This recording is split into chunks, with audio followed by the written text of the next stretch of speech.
Hello and welcome to today's episode of Simple Business Dream Life with me, Emma Hine. Now, there was a moment in my business where I looked at what I built and felt something I really wasn't expecting. I felt uncomfortable. And not because things were going wrong, but because I could see really clearly that the business I was running and the business I knew I was meant to be running were two completely different things. And the gap between them was getting harder and harder to ignore. I was working with people I genuinely cared about, amazing people, hardworking people, people who were doing their best. But somewhere along the way, I'd grown. My thinking had grown. My experience had grown. The work I knew I could do at my best had grown. My confidence had grown. And I was showing up every day trying to squeeze that into a version of my business that just didn't quite fit anymore. And for a while, I kept going anyway.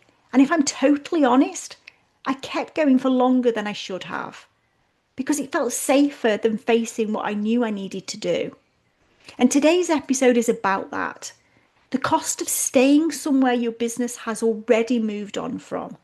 And why letting go isn't actually the scary part. Staying still is. And I want to start by talking about the thing you probably feel most in your body when this is happening. And this is the energetic cost. Because there is a very specific kind of tired that comes from working with the wrong clients. And when I say wrong, I don't think there's anything wrong with the clients. They're just not the right fit for you anymore. And this feeling is different to normal tired. Normal tired comes from doing a lot. Normal tired comes from staying up late. This tired comes from doing a lot of the wrong things for the wrong people. And it's exhausting in a way that a weekend off just doesn't seem to fix. I first noticed this in the sessions, in the one-to-one sessions I was delivering with my clients, and with the group sessions I was delivering as well. I'd show up and I'd do my job. I'd give everything I had. But somewhere underneath, I knew it wasn't in the right room. The conversations weren't going where they needed to go. The results weren't landing the way I knew that they could. And that gap between what I knew was possible and what was actually happening started to drain me in ways I couldn't quite understand, I couldn't quite explain. And that energy doesn't stay inside those sessions. It bleeds into other things. It bleeds into your best clients who deserve all of you and who are getting a depleted version. It bleeds into your content, which starts to feel flat because you're not writing for the person you actually want to help.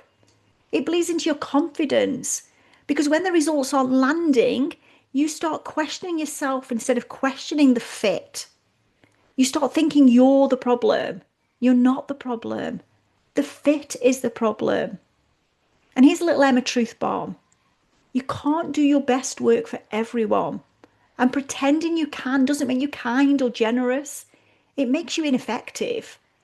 The clients who need what you can deliver in a uniquely brilliant way deserve someone who shows up fully lit up for them. And if that's not you anymore, it's not fair on either of you to pretend otherwise. And then there's the identity cost. Now, this cost is the quieter one, but I think it's actually the most damaging of the four that I'm going to talk you through. Because keeping clients you've outgrown doesn't just cost you your energy, it costs you your evolution. When you're still showing up every day as the version of you that served those clients, you stay anchored to that version. You can't fully step into who you're becoming while you're still performing who you were.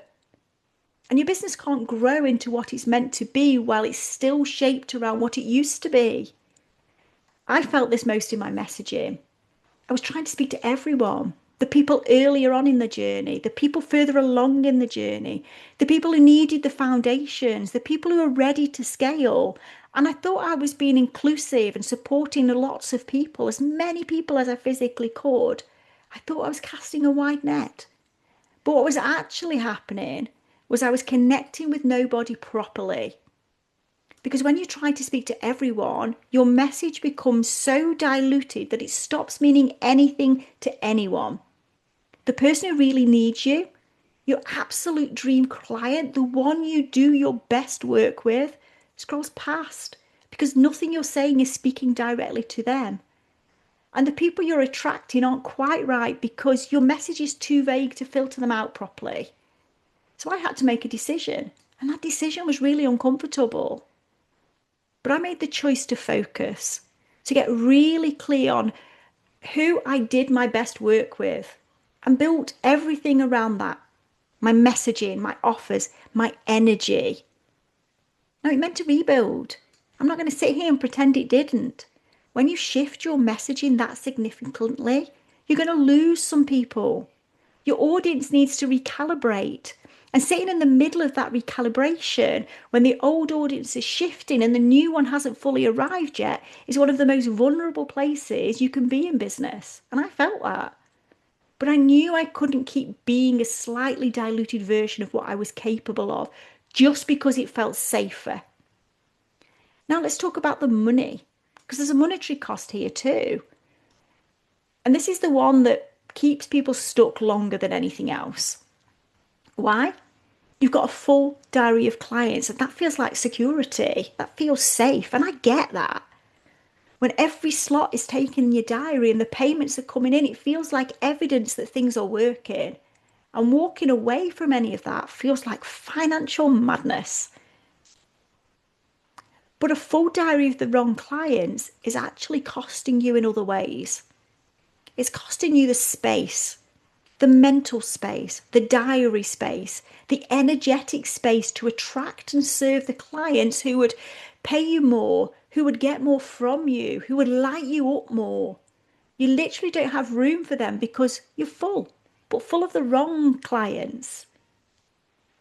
I made the decision to focus my core offer, the Scale Mastermind, on people who are further along in their journey, established business owners, people who are already making money but know there's a smarter way to do it, people I genuinely love working with and who get the most from what I can bring. This decision meant scrapping a lower tier option that was taking up a significant amount of time and energy. And in the short term, that felt scary because I was looking at a gap where income used to be. But what filled that gap wasn't more of the same. It was better. Better clients, better results, better energy. And I created the Simplicity Club to make sure I could still support people earlier in their journey without it pulling focus from the work I'm here to do at the highest level. The financial cost of staying isn't always visible immediately, but it shows up in the ceiling you can't seem to break through, in the rates you're not rising because you're too tired to even have that conversation, in the offers you're not creating because you don't have the headspace, in the growth that keeps almost happening but never quite does. A full diary of the wrong clients isn't safety, it isn't security, it's a very comfortable ceiling that you're creating. Knowing all of this and actually doing something about it are two completely different things. I knew for a while before I acted, and I think most people do. You feel it before you're really ready to face it. And in that gap between knowing and doing, you spend a lot of energy managing the discomfort of saying somewhere you've already outgrown. The fear for me wasn't really about the clients. It was about what people would think. Would it look like I was abandoning people? Would it look arrogant? Like I decided I was too good for certain work? Would the rebuild actually work, or would I end up with nothing? And underneath all of that was the deeper fear. What if I make this change and it doesn't work? What if I back myself and I'm wrong? But I came to understand, and I want you to really hear this, staying with clients you've outgrown isn't kindness. It's the opposite. When you stay, you're giving them a version of you that isn't fully there. A version that's going through the motions. A version that's doing the job but not doing the magic. They deserve someone who's completely lit up for them.